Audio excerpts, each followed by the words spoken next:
Hello friends, welcome to my channel. అందరూ ఎలా ఉన్నారండి? బాగున్నారని అనుకుంటున్నాను.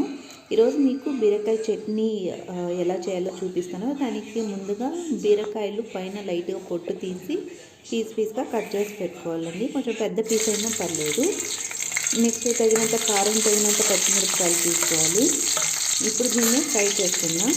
బాండీలో కొద్దిగా ఆయిల్ వేసి కొద్దిగా మిరపకాయలు వేసి దోరగా వేగిన తర్వాత బీరకాయ వేసుకునేసి ఫ్రై చేసుకుందాం.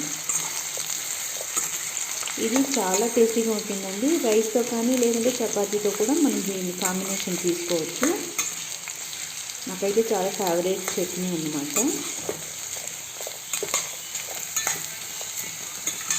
ఇది బాగా ఫ్రై చేసుకోవాలి, అంటే పచ్చివాసన అంతా పోయేంత ఫ్రై చేసుకోవాలండి. వేగిన తర్వాత వెల్లుల్లిపాయలు ఉల్చి పెట్టుకున్నాం కదా, దాన్ని వేసేసుకుందాం.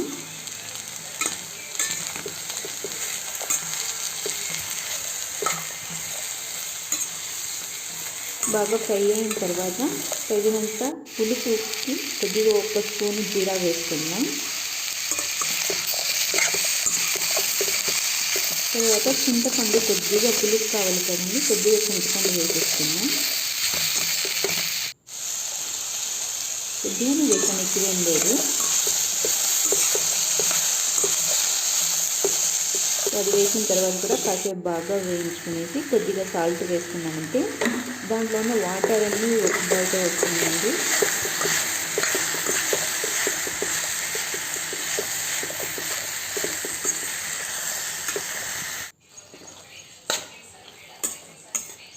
చూడండి, బాగా ఫ్రై అయిపోయింది. ఇప్పుడు రెడీ ఉంది. మిక్సీకి జారుకి వేసుకునేవచ్చు. అంటే మిక్సీ పట్టేసుకోవాలండి బాగా. అంటే ఎక్కువ స్మూత్గా కూడా అవ్వకూడదు, దోరబోరగా ఉన్నది. ఇక్కడ చూడండి. మళ్ళీ అదే కడాయిలో కొద్దిగా ఆయిల్ వేసుకొని పోపు పెట్టేసుకుందాం. ఆవాలు 1 స్పూన్ వేసానండి. అది బాగా చిటపటలాడాక ఆనియన్స్, ఎంత ఎక్కువ ఆనియన్స్ వేసుకుంటే అంత టేస్టీగా ఉంటుంది. ఆనియన్స్ వేసేసుకున్నాను.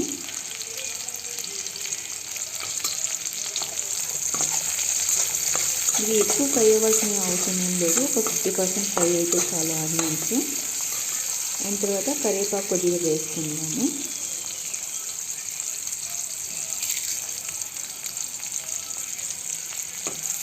కరివేపాకు వేసుకొని కొద్దిగా బాగా ఫ్రై చేసేసుకుందాం.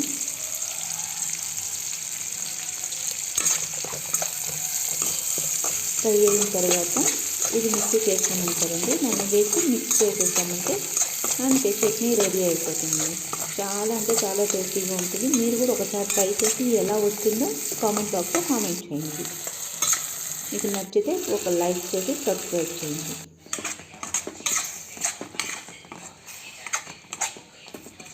అంతేనండి, రెడీ అయిపోయింది. చాలా అంటే చాలా బాగుంటుంది. సో మీరు కూడా ఒకసారి ట్రై చేయండి. Thanks for watching.